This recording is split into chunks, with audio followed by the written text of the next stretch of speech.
Story 1. It's been almost 27 years since that day, but I still remember that day so clearly.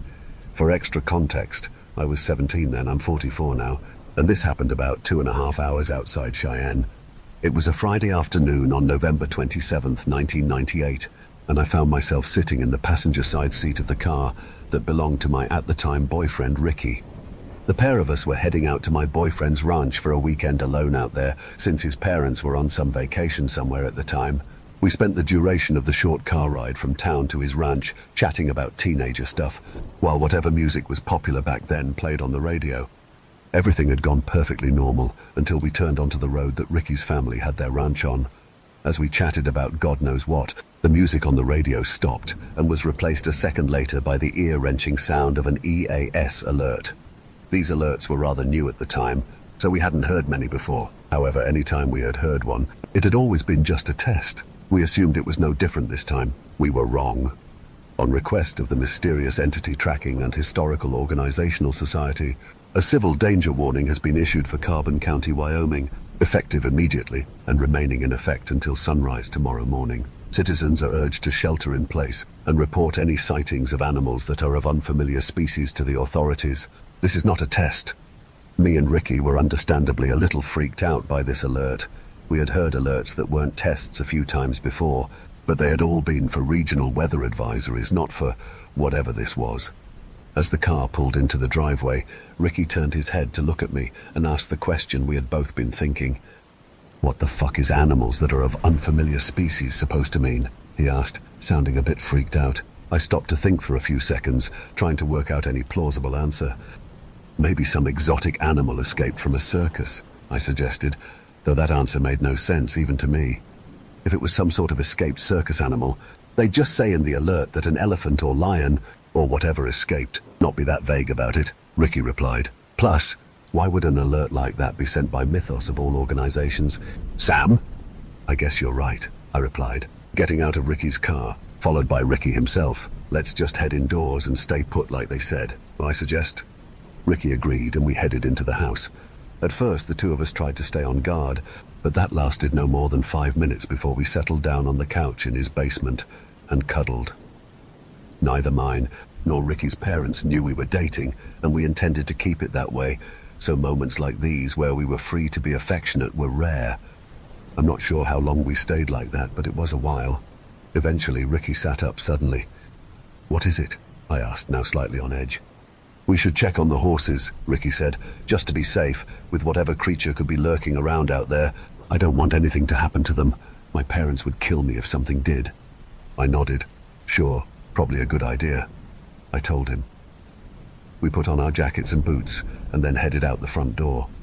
It was after 5 p.m., so the sun had mostly set by then, and in addition to that, a strong wind blew, carrying clouds of snow with it. Ricky and I walked around the side of the house, which led us out into the field that spread out behind it. About 50 yards from the back of the house was the fenced-in area where the horses roamed, and behind that was the tree line where the nearby patch of woods ended. As the two of us tromped through the snow towards the horse's pen, I could tell that Ricky was starting to grow uneasy. "What's wrong?" I asked Ricky quietly. Ricky kept gazing ahead, but he responded. "The horses," he replied. "They're acting very uneasy." I didn't know much about horses at the time, but after watching them for a few seconds, I could tell Ricky was right. There were 4 horses in the pen, and all of them were facing away from us and towards the woods. Not only that, their ears were fully perked, and they stamped at the ground with their hooves, similar to how a dog does when it senses a storm approaching. "You think it's the weather?" I asked Ricky, who shook his head slowly in response. "Nah, the weather isn't acting in a particularly unusual way," Ricky said. "Plus, they'll stand outside in a thunderstorm as if nothing's happening. A cold wind isn't going to faze them." As we reached the fence of the horse pen, the 4 horses finally turned to look at us. One of them let out an uneasy whinny and shook its head back and forth, its eyes wide. "I'm going to see if I can calm them down and see what's bothering them," Ricky said, opening the gate in the fence. "Stay out here in case something spooks them. I don't want you to be kicked or trampled." I nodded, not wanting to have those things happen to myself either. Ricky pulled the gate open and walked into the pen. One of the horses trotted over to him, Ricky raised his arm and slowly pet the horse, who stopped stamping at the ground, but still stared wide-eyed at the trees. "He's tense," Ricky said, warily. "That's a predator response." When he said that, I could feel my pulse getting a bit faster. "Shit!" I spoke quietly. "You think it's like a bear or a mountain lion or something?" "Could be," Ricky responded slowly, "but those aren't seen much around here, and when they are, it's a big deal." Suddenly, the horse that Ricky was trying to calm reared up with an alarmed whinny, causing Ricky to stumble and fall backward. "Whoa there, easy boy," Ricky said as he got up from the snow. The horse that had knocked Ricky off his feet took off with a gallop to the other end of the pen, and the other 3 horses quickly followed suit. Now me and Ricky were staring at the woods. My heart pounded in my chest, and I could tell Ricky was freaked out as well. Snap! Clear as day, the both of us heard the sound of a stick breaking somewhere in the woods nearby. Next, and even more alarmingly, we heard the sound of snow crunching under a pair of feet. I looked over at Ricky, who glanced at me, before something caught his eye and his head snapped back towards the trees. Following his gaze, I saw something that made me stifle a breath. In between the split in a tree was a small light that cast a purple glow out in front of it. Freaked out, but curious nonetheless, I took a few steps towards it, against my better judgment. "Sam, no!" Ricky suddenly yelled at me, and with a loud hiss and a clank, whatever it was that casted the purple light, lunged forward into the split in the tree. Before my brain could process what it was I was even looking at, other than some metal claws, and a flash of teeth, I felt my fight or flight response kick in as my legs already began to move. Ricky slid under the fence and started running alongside me, while I turned to give a brief glance at whatever had just tried to bite my face off. Between the split in the tree, something with a black and white body patterned like a Holstein thrashed and squirmed as it tried to get itself unstuck from the tree. "Eyes forward," Ricky instructed me as we ran as fast as we could towards the back of Ricky's parents' house. I did what Ricky instructed, but more noises coming from behind caused me to look back again. My attacker had freed itself from the tree and was now emerging from behind the far end of the fence. This is when I got my first good glimpse of it. It was black and white like a dairy cow, but that is where any similarities ended. It had a long, sleek body and a stiff tail, carried by a pair of long metal legs. Before it turned its head to stare right at me, I was also able to make out what looked to be metal in the side of its face, and a glowing eye that must have been the source of the light me and Ricky had seen. As it turned to stare me down, I shifted my gaze forward again and picked up the pace, Ricky only a pace or 2 ahead. We both reached the back door of the house at about the same time, which Ricky hastily unlocked and pulled open. He ushered me inside, before pulling the door closed behind him. Right as the door shut, I saw the thing that tried to attack me slowly, but steadily, trotting down the field towards the house. Ricky locked the door once it was shut, and we both quickly ran to the front of the house to lock the front door as well. I pulled the curtains down over the main living room windows. "What do we do now?" Ricky asked frantically, checking the windows. "Call the police, I guess," I replied uncertainly. Ricky nodded. "Right," he said as he walked over to the telephone. Ricky picked up the phone, and after pausing to look at me, he dialed for the police. The room was completely silent for several seconds until Ricky swore. "Shit!" he hissed angrily, putting the phone down. "What? What's going on?" I asked Ricky anxiously. "Highline traffic," he replied. "I guess we'll just have to wait this out." I sighed nervously and looked around. Ricky could tell I was scared, and he walked over to me and gave me a tight hug. I took a deep breath and hugged him back. When we let go of each other, we just stood in silence.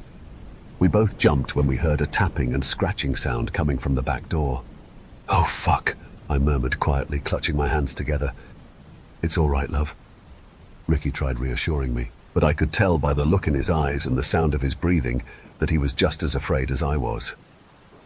I glanced around at the windows again, but this time my eye caught movement outside one of the kitchen windows. The black and white head of the thing from before was visible through that window.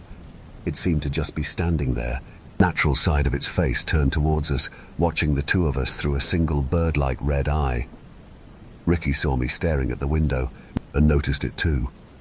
He took a deep breath before he began to yell at the thing. "Get out! Get the hell out of here!" Ricky yelled.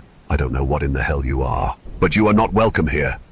The creature didn't do anything for a second, but then it began to laugh. Its laugh was a terrible growly sound, which were reminiscent of the sound of barking hounds.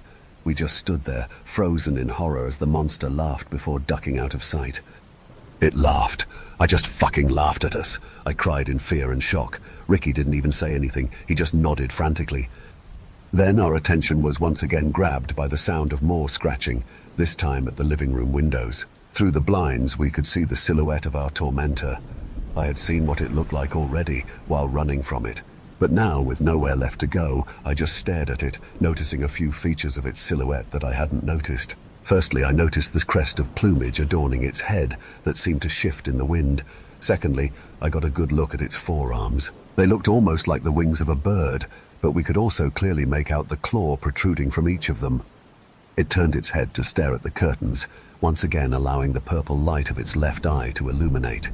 It stared for a moment, until it turned its head forward again and slipped away from the living room window.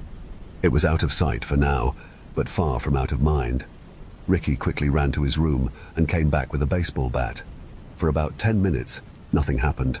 I was almost starting to think the thing was gone, but that only lasted so long. All my naive hopes were gone as soon as we heard the sound of a window in one of the bedrooms shattering. Ricky and I both leapt to our feet. I grabbed a knife from the dish strainer, and Ricky had picked up the baseball bat. Slowly, the pair of us made our way to Ricky's parents' room, where the sound of the shattered window had come from. Slowly, I pushed the door open, feeling a gust of cold air as I did. I peered into the room, just long enough to see the monster's head slip back through the window. "Ricky!" I cried. I just saw it. It was sticking its head through the broken window. Ricky stepped past me into the room. "Shit, what am I going to tell my parents?" Ricky asked, more to himself than anyone else. "Well, at least the window it broke is too small for it to get inside the house through," I said, trying to find anything good about our predicament. "Yes, y'all is real lucky that window ain't big enough for me to get through," a feminine voice with a southern drawl interrupted from outside the window. Ricky and I just froze in place as she spoke. "I'll find my way inside. Just a matter of time." Ricky and I quickly ran out of the room and slammed the door shut behind us. "Come on," Ricky said. "We're gonna go get my dad's gun." I followed Ricky downstairs into the basement, where he led me to a safe under the stairs. "Take the bat," Ricky said, handing the baseball bat for me. I took it from him and stood guard as he knelt down to unlock the safe. My heart pounded in my chest as Ricky turned the dial in the safe. Ricky got the safe open and grabbed his dad's pistol out from inside. He pulled the magazine out of the bottom of the grip and began loading rounds into it. Once that was done, Ricky stood up, holding the pistol carefully. "All right," Ricky said. "Let's head back upstairs." That was a decision we never should have made. I walked behind Ricky as we made our way up the stairs. He had the pistol pointed upwards towards the ceiling to prevent any accidents. We reached the top of the stairs, and Ricky paused to look around a couple times. I walked over towards one of the armchairs, wanting to sit, but still feeling too paranoid to allow myself to relax. "It's okay, babe. If that goddamn cyborg bird monster gets in somehow, I'll blow its fucking brains out," Ricky said with a smirk, seeing my hesitation. For a moment I felt genuinely safe with him there to protect me, but that feeling was shattered along with one of the living room windows as that same monster lunged straight through it. I leapt backwards into the armchair, which toppled over from the sheer force of me hitting it. The monster tore through the curtain and went straight for Ricky, who barely had any time to react before she clamped her jaws down on his right arm, causing him to yelp in pain. Ricky fired 2 shots, but both of them just went into the wall as the monster dragged him violently across the floor, causing Ricky to drop the pistol. I found myself unable to do anything but stare in horror as the monster dragged Ricky into the kitchen. Ricky, bless his soul, still tried to desperately fight his way out of the monster's grip by punching and kicking at her, as well as tearing out fistfuls of her feathers. The monster tossed Ricky, who landed with a crash out of my view in the kitchen. The monster shook her head before lunging in after him. What followed was a gut-wrenching cacophony of breaking glasses, animalistic snarls, screams, and most sickeningly, the sound of flesh being torn. This went on for a minute before finally ending abruptly with a disturbing crunch. The reality of what had just happened began to hit me like a freight train as the silence was interrupted again by the sound of tearing flesh. Ricky was dead. That thing killed him, and now it was eating him. Shock and horror quickly turned to grief and rage as I came to that realization. My breath quickened as I pushed the armchair off of me, and I focused my eyes on the pistol that now lay on the floor. I crawled towards it with great determination as I heard the metallic clank of the monster's feet drawing nearer. I reached the pistol just as the monster peered around the corner, her cybernetic eye bathing me in purple light. With a rush of adrenaline, I picked up the pistol and aimed it towards the monster. She started to run towards the window she had came in through, and I shot. I fired 3 shots, the first 2 missing, but the third one, it struck the monster right in her cybernetic eye. She screeched in pain and sparks sprayed and crackled from the eye as she flung herself through the window and out into the snow. I got up quickly and ran to the window, intent on finishing her off, but she was gone. I dropped the pistol and tried to slow my breathing, but as my mind flipped back to my brutalized lover, I found myself unable to do so as hyperventilation set in.